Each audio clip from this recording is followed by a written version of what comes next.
Il est 9h34, le 19 octobre dernier. Ces images sont inédites.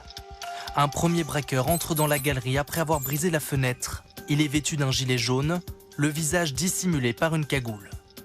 Les agents du Louvre en haut à droite prennent la fuite. Quelques secondes plus tard, un autre malfaiteur entre à son tour. Il porte un casque de moto. Dans ses mains, il tient une disqueuse. Ces images sont celles de la vidéosurveillance, un document exclusif de nos confrères de complément d'enquête et de Studio Fact. Les deux hommes savent exactement ce qu'ils cherchent. Ils se dirigent en courant vers les vitrines, au centre de la pièce. Aucun visiteur n'est présent.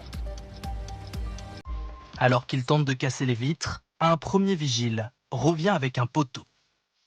L'un de ses collègues s'en saisit. Il se dirige vers les voleurs une première, puis une seconde fois, mais renonce à intervenir. À aucun moment, les deux braqueurs ne lui prêtent attention.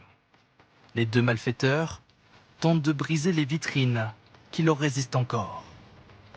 Celui en jaune frappe avec son poing pour faire céder la vitre, puis cède d'une disqueuse. Au fond de la galerie, des visiteurs passent dans le couloir. L'homme en gilet donne ensuite des coups de coude, puis faufile sa main et atteint les bijoux. Le braquage a commencé depuis 2 minutes 32. Il semble ensuite placer son butin dans ses poches ou un sac. On le voit ici se saisir de l'une des couronnes.